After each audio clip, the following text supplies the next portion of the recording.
Did you realize that there were 16 Marvel movies made before the first Iron Man film in 2008, which served as the official start of the MCU, and that virtually all of them had action figures produced to support them? And heck, that doesn't even count 1986's Howard the Duck.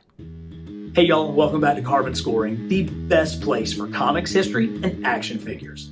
This is the first video in a series looking at all the action figures created of the Merry Marvel movies. We're starting with those films produced before the start of the MCU in 2008, and then we're going to go phase by phase through the entire catalog. Trust me, it is a ton of figures, so sit back and enjoy some Marvel movie madness. The first successful movie based on a Marvel property wasn't one that you would initially expect. Instead of leaning into the capes and tights set, it was Wesley Snipes, starring as the vampire hunter Blade. It was pretty successful at the box office, bringing in $130 million worldwide, but it developed a cult following on video, enough to spawn 2 sequels, the third of which introduced this guy to Marvel movies. You know you're doing something right when you're the hottest person in a movie that also has Jessica Biel in it. More important than that, we got a set of figures that included a true precursor of the Marvel Legends line. This Blade had unprecedented articulation for the time, including, for the first time I believe, a mid-foot toe joint. What a stellar action figure to get started with. This is the Blade movie figure from ToyBiz's 5th series in, I want to say 2004 or so. This thing is just absolutely fantastic. From the soft goods trench coat that really has that feel and look of leather, to his accessories, including his sword, which slides right back here into the back of his trench coat. He's got fantastic articulation. Look, you can see these painted spikes that he has right here, these stakes for taking out some vampires. He's got some throwing stars or something the way this belt looks, but none of it comes close to that head sculpt. Oh man, is that Wesley Snipes or what? I mean, they got the hair perfect. He's got his tattoos back here on the back. I mean, no expense was spared on those paint apps. This thing is an absolute monster. And I know we've gotten another Blade comic action figure since this time, but you are going to be hard pressed to tell me that there is anything better than this Blade. And I'm going to finish that with deal with it. If Blade laid the leather trench-coated groundwork, it was Bryan Singer's X-Men film in 2002 that blew the doors open. The brilliant casting of Patrick Stewart as Professor X and Hugh Jackman as Wolverine would lead to 20 years of mutant moviedom. ToyBiz really attempted to make a comprehensive line of figures for the first X-Men movie, and then followed it up with additional figures for X2 and X3. But let's start by focusing on what they gave us for that very first revolutionary X-Men movie. And we've got to start with the team leader, Cyclops.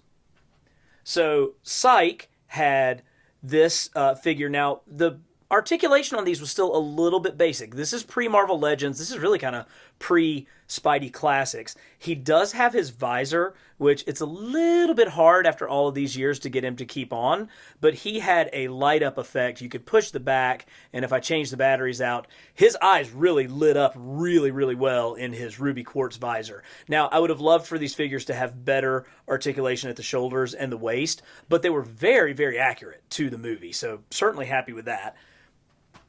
We also got Cyc in his civilian garb. So again, same kind of cut shoulders, cut waist articulation. And I don't think he didn't have the light up feature. He's got the light piping in his cap. So if you could get the light to shine in just right, it reflects through his eyes and then comes out through his visor. So, it's actually a pretty good sculpt of James Marsden's there underneath all of the visor and whatnot. For X-Men 2, Cyclops got a major upgrade with a super articulated figure. So you can see what a huge difference it is. They kept the costume and all the detail of it, but they've added ball shoulders, ball hips, double knees, double elbows. Still has his sweet visor and another light up feature that unfortunately doesn't work, but just use your imagination. They're toys. That's what you're supposed to do. Of course, we get into the ladies of the X-Men, and who better to start with than lovely Halle Berry herself playing Storm. Now, looking at those feet, I'll give you $50 if you can get this figure to stand up without a stand. There's just absolutely no chance with high heels, a contrapposto pose, tiny little ankles that are put right together. Have fun, because she's not going to stand up. But I tell you what does stand up, and that's her collar. Her collar stands up really well. We'll see in just a moment how they had to make some running changes to these figures because they were not super kid-friendly. However, Rogue did not fit that. She is a super cute little figure. I love this soft goods scarf that she comes with. Lot of detail in the paint applications on her shirt and her jacket. Even like the markings on her shoulders are done really well. You can even see like the floral design on the back of her jacket. She does have better articulation, at least with ball jointed shoulders. And she's got that classic streak of white hair, which really makes her stand out as Rogue. Nicely done. On the other end of the hero spectrum, we have Jean Grey. And this was the first Jean Grey figure that ToyBiz released to the mass market and children. And as you can see, she has her hair down. And that was maybe a little bit extreme for, some toy buyers to see, a virile, fertile woman with her hair down. So they had to make some changes on that, and they re-released the figure this time with her hair up in a ponytail. And you can see what a huge difference that makes. It really brings down the shock value quite a bit. Not only that, but they obviously also gave her a bra and covered up some of the underboob that was going on this one. Really no idea how this figure got past the toy censors. But, we ended up with 2 versions of Famke Jameson. You can't have enough Bond girls in your X-Men collection, so we'll take it, I guess. But I love that ToyBiz always gives us everybody that's in the movie. They gave us the villains as well. So we got a really cool version of Sabretooth. You can see how just massive and how much bigger he is than the other characters. He's got cool kind of frosting, and that's what he looked like in the movie. They also made like an ice fight version of this character as well. We have Toad, proving once again, it does not matter if you're in the first major superhero Marvel movie, if you're in the first line of Marvel Legends, or if you get one of the new retro cardback Marvel Legends, you, Toad, are always going to suck. Now, he's supposed to have some kind of play feature. I can't figure out how to get it to work. I think his mouth opens and this... Oh, I just literally just broke Toad's tongue trying to get it to work. So we're not going to see the play feature on this completely crap Toad figure. Mystique, however, is pretty fabulous. Here's Rebecca Romijn Stamos in just straight up nothing. I mean, she just was basically body painted for this movie.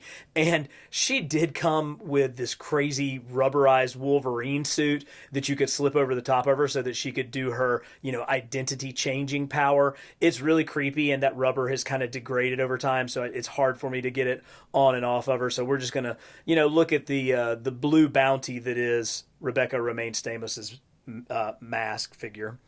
And, of course, who can forget Magneto, the main bad guy. He has got this really nice cape. It's got the silky red material inside and the black outside, but it's got a wire throughout all of it, so you can really get it into some very villainous poses. He's got some kind of action feature, I think, that makes his arms go up and down, but decent head sculpt, maybe the least accurate of all of these first movie ones, but still, pretty cool Magneto figure. Who have we forgotten? Of course, Wolverine. Tons and tons of Wolverines produced for this movie line. One of the first was this Wolverine, where he is in his black leather suit. What? Would you rather have yellow spandex?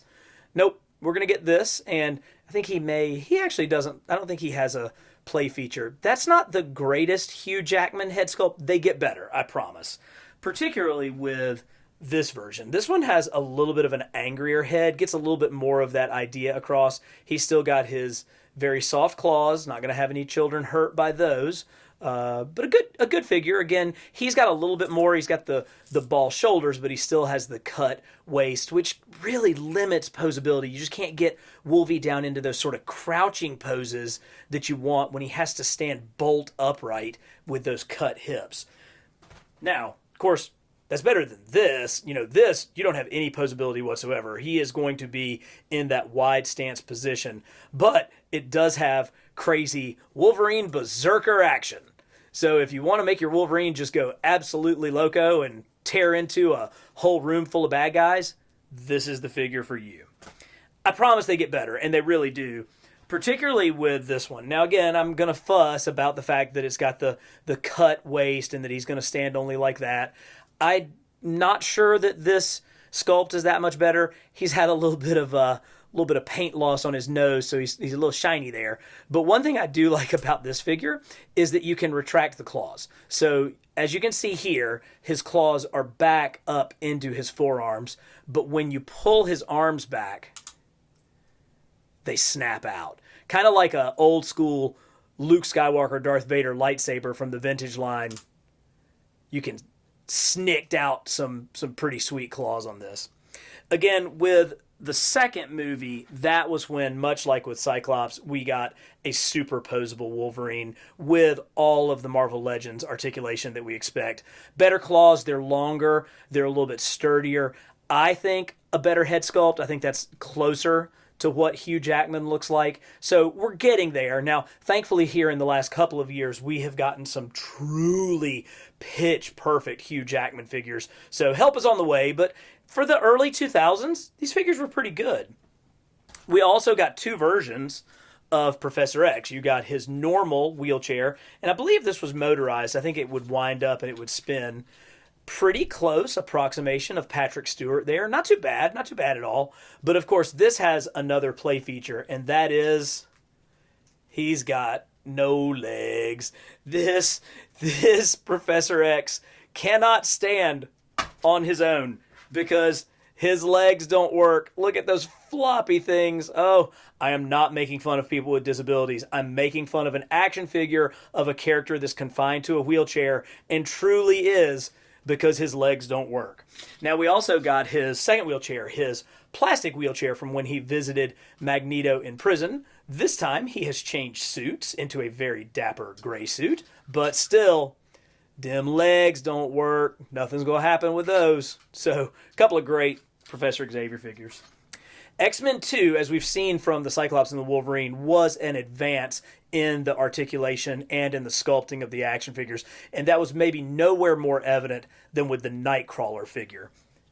This is truly one of the finest X-Men action figures that's ever been produced. This version of Kurt is just so good. I want you to look really closely at that facial sculpt where you can see all the swirling and tattoos that they managed to sculpt into his face. Now, this was long before face print technology, and yet they still got a lot of life and excitement out of those eyes. Look at how detailed this vest is and his overcoat with like all the little splotches and creases, and it's got some nice overpaint to give it that rough kind of, he came out of nowhere look. He's got articulated hands with those great fingers and those really kind of grimy fingernails, cool pants with that pinstripe design, ankle rockers, tremendous articulation. I mean, exactly what you need to get a Nightcrawler into all of those little crouchy poses that he gets into.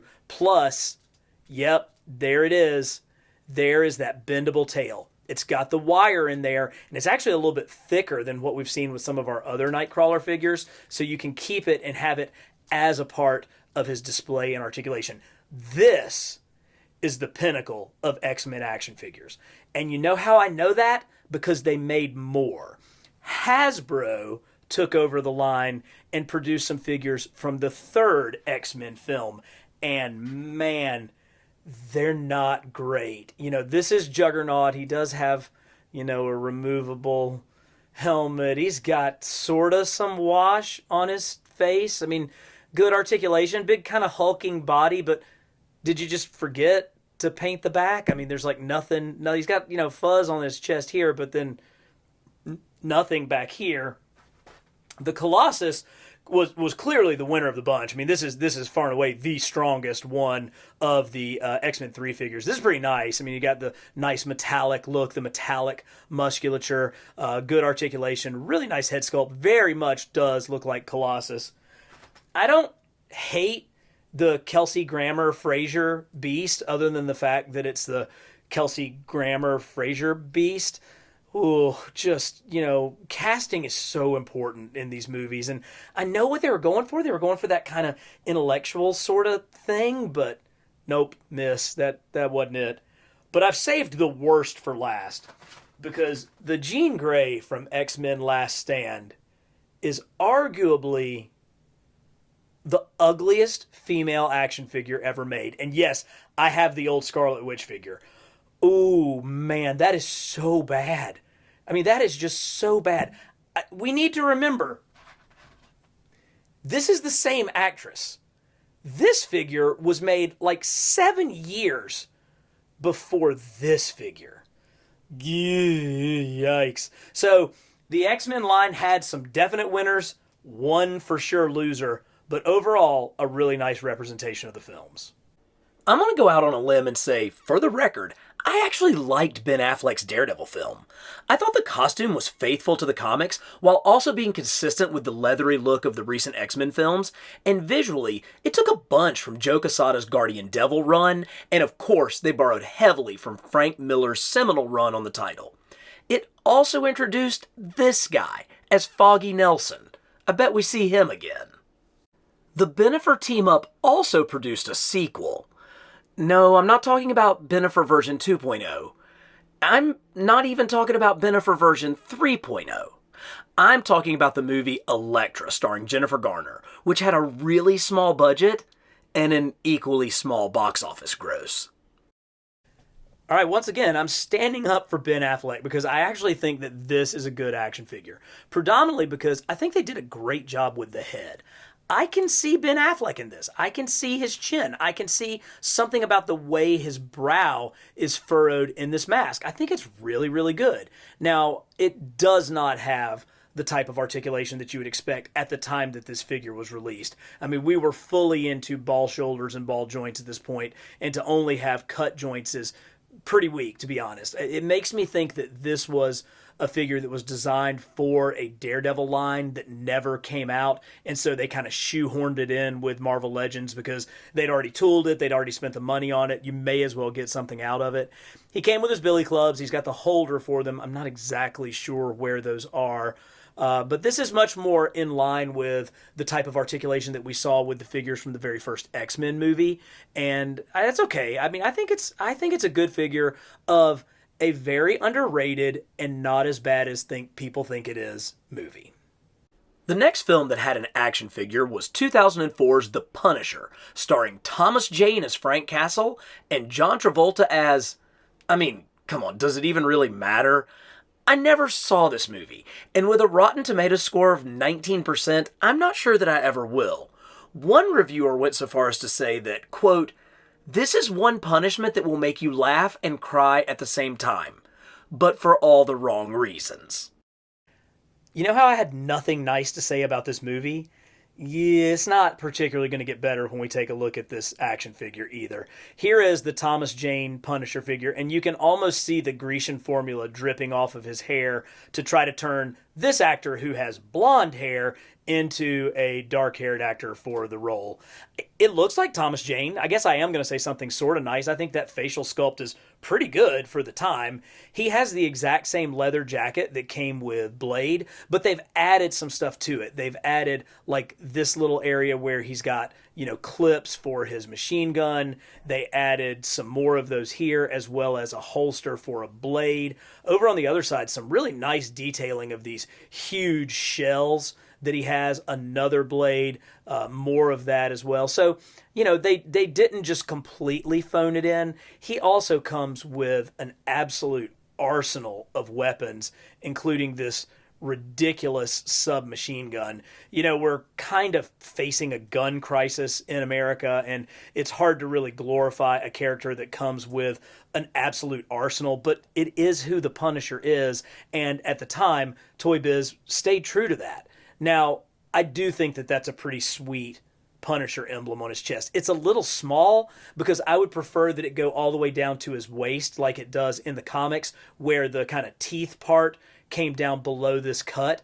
But as far as like a good, clean Punisher logo, I will give it that, but that's about all. That's really about all the nice things that I can say about Thomas Jane's Punisher.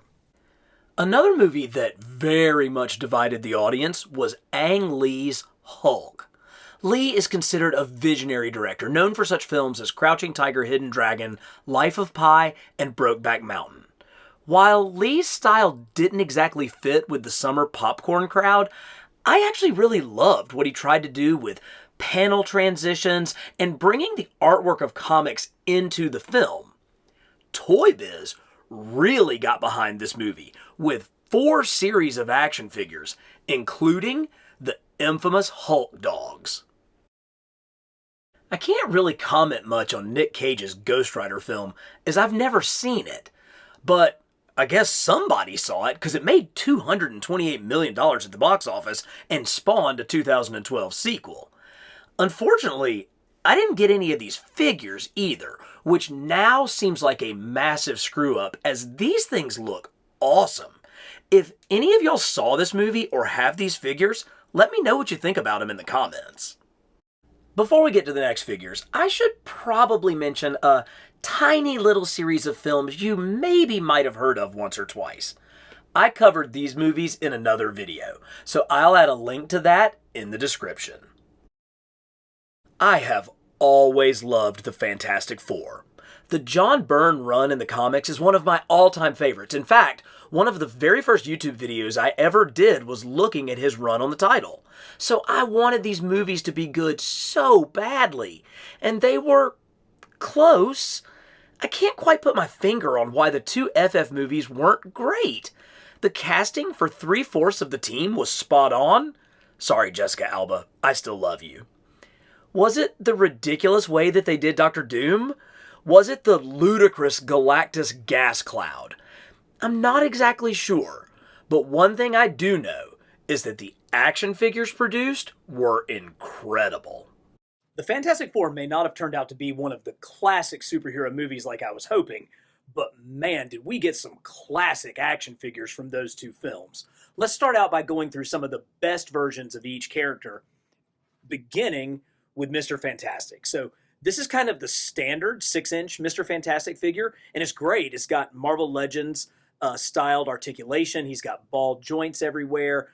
Really good face sculpt of the actor Owen Gruffeld. I probably am not coming close to saying that right, but man, look at that. It's a very, very Reed Richards look. It has his distinctive nose, good FF costume, and I think, yeah, this one had extendable parts that you could put on it so that he could have, like, you know, his bendy things, which is pretty cool. I really like the way they did that, and that's obviously what they've done for Mr. Fantastic in subsequent movies. Now, here is more of a kid's toy, Mr. Fantastic. Again, good articulation, but the whole gimmick here is he's got a tether in the middle so that you don't immediately tear his slinky body apart the first 5 minutes of playing with it. But look, that's a great face sculpt. I mean, they could totally phone these toys in, but instead, they went for a great combination of display value for us adult collectors, as well as play value for the kids. Really nice. Now, of course, Susan Storm came with 2 versions, and I think these are both really nice. I'm always a fan of the fully translucent Invisible Woman figures. This one's a nice one. You know, you can see the plastic has held up pretty well. It's got a little bit of yellowing over the years, but really good. And if you look closely, it is a nice Jessica Alba face sculpt. Plus, ooh, it's got a little bit of a low-cut line there. But this one, it really captures her look from the movie. And I love when they do the translucent plastic. And I believe what we have going on here is these are actually translucent plastic pieces that have a paint wash over the top of them. And so that's how, like, you can really see it on this leg, how you get the smooth transition from the costume down to the invisible parts. That's nice. That is really, really well done. The villain actually got a couple of figures. You have the standard Doctor Doom with his magic hand. Whatever. They screwed this character up so bad. They didn't screw up the figure. I mean, it's got a really, really good Doom mask. You know, he's got decent articulation. That's a decent figure. Oh, I'm sure he's got some kind of play feature. Oh, I think it may have lit up. I think this may have been formerly a battery thing. And then here's like a later series Doom. Not sure what was happening with the colors. We lose the ball jointed waist. I think maybe that's because he's got some kind of, you know, swinging attack thing. But what's cool about this one is it does have the removable mask, the semi-removable mask, the almost removable mask. Somewhere, there it is. See, that was totally worth it. And you can see kind of how he's got the scarred head back up in there. And look, kind of see his jaw coming through. Gross. Now, one of the highlights of the movie still works too, by the way. This is Michael Chiklis' portrayal of the Thing. And whenever you touch this foot, it sets off his clobbering time sound. Look at how gorgeous this thing is. That is an absolute work of action figure art. I love this figure. Great play value, really cool stomping action that still works, but mostly old Blue Eyes here just looks completely great. Great figure, A+. And then we get kind of a C+. I'm not really sure what they were thinking with this doofus. This is just kind of this big meaty thing. Now, again, it's a toy. So, you know, squabbering time.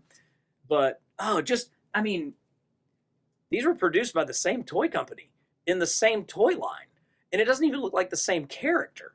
Crazy. But they saved absolutely some of the very best for Johnny Storm.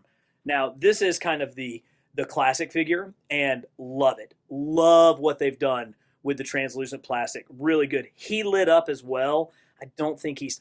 Oh! He still lights up! Oh, that is so great. Here we go. Yes! So you can see that flame on effect right there. Oh, that's so awesome. I can't believe that this thing still lights up all these years later. Great effect. Great flames. Honestly, I wish they would bring some of these flames and the way this flame effect looks on some of our newer comic Johnny Storm Human Torch figures. Oh, that is so good. This one didn't light up, so maybe this is just your sort of base figure. Again, I like it. I mean, it's a little bit of a darker orange, but that's okay. I like kind of the different gradations of the color there. You can see the Fantastic Four symbol a little bit easier on his chest on this one. But then you got into some really cool play feature ones. Here is pretty much that same Torch figure that we looked at, but for him, he actually has a couple of electrodes back here. Of course, he lights up too. Wow, these batteries are amazing. There's something that's supposed to happen when he connects into this base. I can't remember if oh my gosh, I had no idea that was about to happen. Let's do that again. How sweet is that? Okay, one more time. I'm hoping y'all can hear him say flame on this. That is great. And then a final Human Torch figure, which was really very much pre-posed. You're not going to get a whole lot of other articulation out of those hips. But look at how good that young Chris Evans head sculpt is. And it has that just cocky, arrogant smugness that he was able to play in the movie. Plus, much like the Sue figure, we see that transformation of color from his suit to his flame-on appearance. These 6-inch figures were terrific for that first Fantastic Four movie. And they didn't... What am I doing? There's one more. I'm so sorry. We also got Ben Grimm in his spacesuit. But when he's exposed to the cosmic rays, he becomes the Thing. So we've got a transforming spacesuit Ben Grimm. And I mean, this thing is a sweet, NASA-esque spacesuit, very much like what we saw in the film, but I love going from the Chiklis head to the Thing head. Strong, strong work. Again, couldn't be more happy with that 6-inch line. And truthfully, I kind of like the 5-inch line too. You know, one of the things that I like is that they gave us all four. They gave us all four of the Fantastic Four in costume. Reed has the extra long limbs. We do get a flame off Johnny Storm with another good representation of young Chris Evans. Jessica Alba looks like Jessica Alba, and for the scale, a really nice thing. So you get all of the main members of the film. You got an extra Thing who's got some kind of power punch attack motion there. Two versions of Doom. I think this was meant to be from the first movie, and then this is what Doom looked like in Rise of the Silver Surfer, which again screwed that up. Couldn't screwed that up a whole lot worse. But we did get a sweet Silver Surfer figure from this line. Love it. Silver Surfer's another one of those classic figures that if you just do what you're supposed to with it, he's going to look great. And I think they did here. So cheers to the Fantastic Four films for really bringing home some of the absolute best pre-MCU Marvel movie action figures. I know you want to see those Tobey Maguire, Sam Raimi Spidey figures. So check out this video. Then click like and hit subscribe to Carbon Scoring, because there are tons more movie figures to come.